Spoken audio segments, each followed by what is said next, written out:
नमस्कार। आप सुन रहे हैं द बॉलीवुड रेडियो और मैं हूं आपके साथ आकाश। दोस्तों, आज के इस पॉडकास्ट में किस्सा राजेश खन्ना और राजेश खन्ना को एक ज़माने में चुनौती देने वाले विजय अरोड़ा का किस्सा है।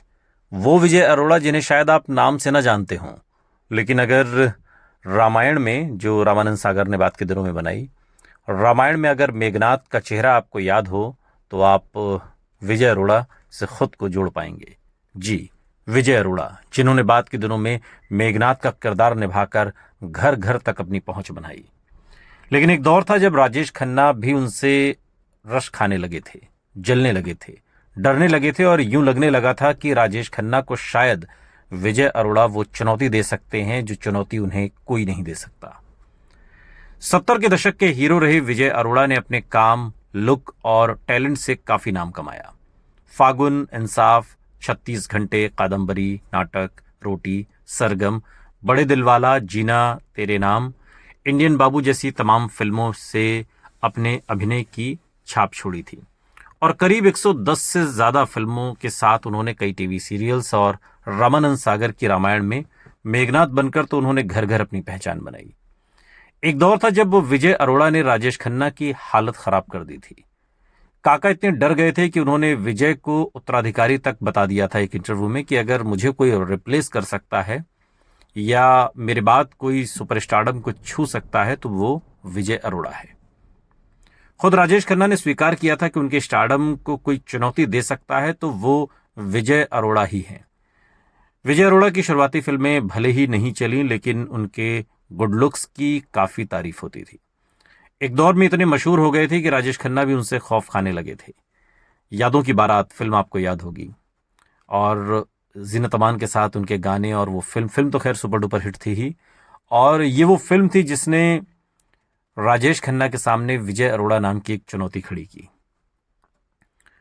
और काका जो उस दौर में सुपरस्टार थे, उन्हें लगने लगा था कि कहीं विजय अरोड़ा उनकी जगह न ले ले, और यही वजह थी कि काका ने विजय को अपना उत्तराधिकारी तक बता दिया। और कहते हैं ना कि किस्मत से ज्यादा किसी को कुछ मिलता नहीं है, और ऐसा ही कुछ विजय के साथ भी हुआ। कई बड़े निर्माता निर्देशकों के साथ काम किया, कई नामी एक्ट्रेसेस मसलन जीनत अमान, जया भादुड़ी, शबाना आजमी, आशा पारेख, वहीदा रहमान के साथ स्क्रीन शेयर के बाद भी उनके फिल्मी करियर को वो मुकाम नहीं मिल पाया जिसके वो हकदार थे। और कई फिल्मों में काम करने के बाद 1987 में रामानंद सागर की नजर विजय अरोड़ा पर पड़ी।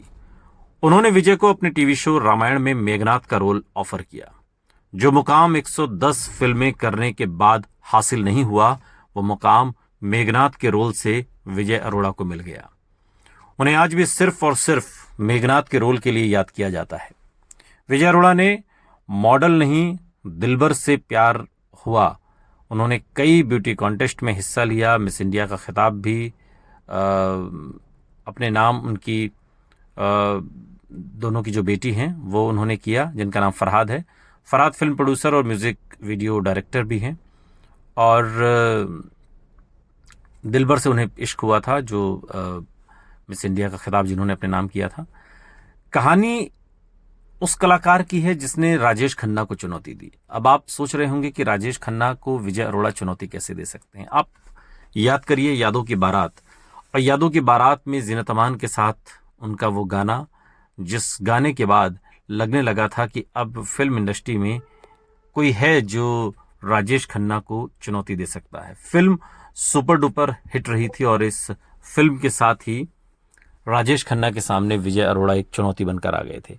हालांकि ढेरों फिल्में की विजय अरोड़ा ने। रोटी अगर आपको याद हो, जिसमें उनका एक किरदार था, हालांकि रोटी के हीरो राजेश खन्ना थे, लेकिन फिर भी जो उन्होंने अंधे माँ बाप के बेटे का जो किरदार निभाया था, उस किरदार में भी उन्होंने अपनी एक जगह बनाई।